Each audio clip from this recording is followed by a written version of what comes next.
La historia que les voy a contar hoy no es sobre un rey que hereda un trono.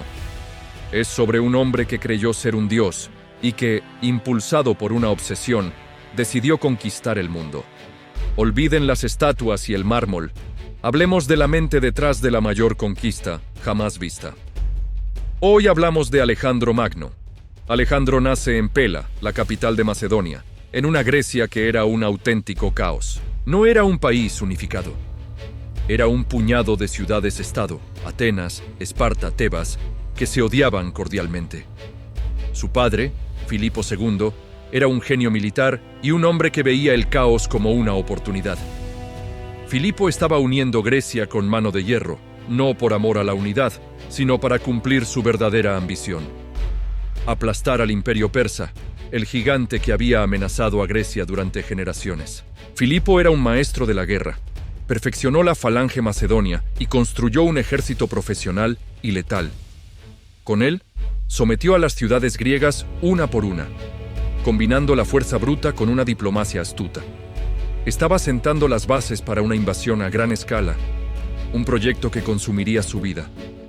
Pero la verdadera historia de Alejandro, la que forjó su espíritu, no está en la política de su padre, sino en los susurros de su madre, Olimpia. Mientras Filipo le enseñaba estrategia militar a su hijo y el mismísimo Aristóteles le daba lecciones de filosofía, ciencia y política, su madre Olimpia le decía algo mucho más peligroso y embriagador: «Tú no eres hijo de Filipo, tú eres hijo de Zeus». Ella le contaba que la noche de su concepción una serpiente se deslizó sobre su cuerpo, una señal divina, el dios del Olimpo visitándola. Para Olimpia, Alejandro no era un simple heredero. Era un semidios destinado a la grandeza, un ser superior a todos los mortales. Este adoctrinamiento mítico caló profundo en la mente del joven príncipe. Alejandro no se obsesionó con los vivos, se obsesionó con los muertos. Su héroe, su modelo a seguir, era Aquiles, el guerrero legendario de la Ilíada. Aquiles, según el mito, era descendiente de dioses. Y se le ofreció una elección muy clara: una vida larga, cómoda y tranquila, pero sin gloria, en la que su nombre sería olvidado. O una vida corta, brutal y legendaria, llena de combate y peligro, pero que aseguraría que su nombre viviera para siempre. Aquiles, por supuesto, eligió la gloria. Eligió un destino donde su nombre sería inmortal, incluso si su vida terminaba joven, alcanzado por una flecha en su único punto débil. Alejandro absorbió esta lección como si fuera un evangelio. La vida no se mide en años, sino en la inmortalidad de tu nombre. A medida que Alejandro crecía, el ambiente en el palacio se volvía cada vez más tóxico y peligroso. Filipo, siempre un estratega pragmático, se casaba constantemente para forjar alianzas políticas con otras casas nobles. Cada nuevo matrimonio traía una nueva esposa de la nobleza macedonia y potencialmente un nuevo hijo varón. Y en la corte macedonia, el trono no se hereda simplemente, se arrebata.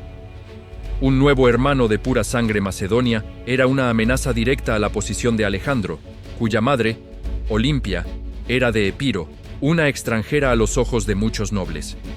La tensión alcanzó su punto de ebullición cuando Filipo se casó con una joven noble macedonia, Eurídice. Su hijo, si era varón, sería visto por muchos como un heredero más legítimo que el hijo de la extranjera. En el banquete de bodas, el tío de la novia, borracho, brindó por un heredero legítimo. Alejandro, furioso, le lanzó su copa a la cara. El conflicto explotó en una discusión furiosa. Filipo se levantó para atacar a su propio hijo, pero estaba tan ebrio que tropezó y cayó. Alejandro, con desprecio, se burló: «Mirad a este hombre que se prepara para cruzar de Europa a Asia, y ni siquiera puede cruzar de un lecho a otro». Tras este incidente, Alejandro, junto a su madre, Olimpia, abandonó la corte y se exilió.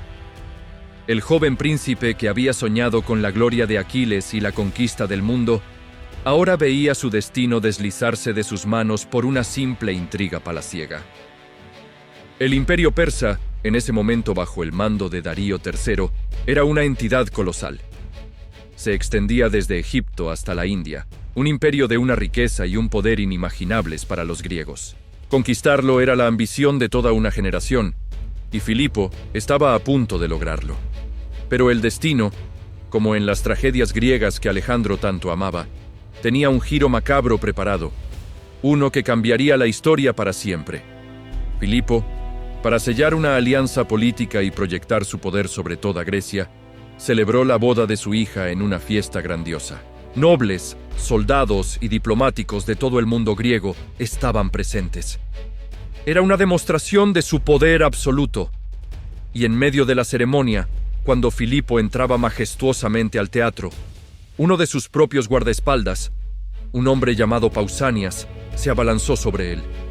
En un acto de traición y violencia absoluta, el rey Filipo II de Macedonia fue apuñalado y asesinado frente a toda la corte. El caos estalló de inmediato. Pausanias intentó huir, pero fue capturado y asesinado al instante por otros guardias. La gran pregunta que resuena hasta hoy es: ¿quién ordenó el magnicidio? ¿Fueron los enemigos políticos de Filipo? ¿Fue la propia Olimpia, la madre celosa y conspiradora, actuando desde las sombras para asegurar el trono a su hijo? ¿O fue el propio Alejandro, impaciente por asegurar su destino y cansado de esperar? Nunca lo sabremos con certeza. Pero mientras el palacio se ahogaba en la confusión y la sangre, Alejandro, con apenas 20 años, se movió con la rapidez y la frialdad de un león.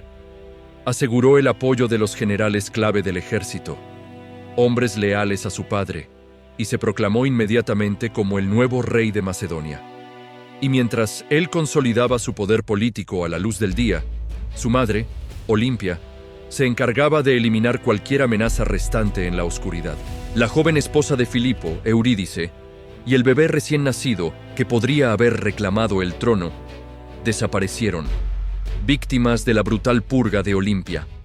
Con la corona asegurada por el asesinato de su padre y la purga de su madre, Alejandro no perdió ni un minuto en llorar.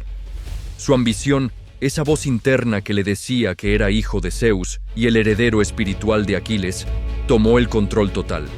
Su primer acto como rey no fue gobernar pacíficamente, fue vengar y demostrar su fuerza. La ciudad de Tebas se rebeló, creyendo que el joven rey era débil. Alejandro la arrasó, la quemó hasta los cimientos y vendió a sus habitantes como esclavos, un mensaje brutal para el resto de Grecia. Con el control total asegurado, convocó a sus generales. La misión de Filipo seguía en pie, pero ahora era suya, era personal: conquistar el imperio persa. Reuniendo a 40.000 hombres, un ejército pequeño, pero increíblemente entrenado y leal. Alejandro Magno, el joven rey de 20 años, obsesionado con la gloria inmortal, cruzó el Helesponto para empezar la guerra, que definiría su leyenda y cambiaría el mundo para siempre. Gracias por acompañarnos en este viaje. Si quieres saber cómo este joven conquistó el mayor imperio de su tiempo, no olvides suscribirte y activar las notificaciones para no perderte la próxima parte. Nos vemos en la siguiente historia.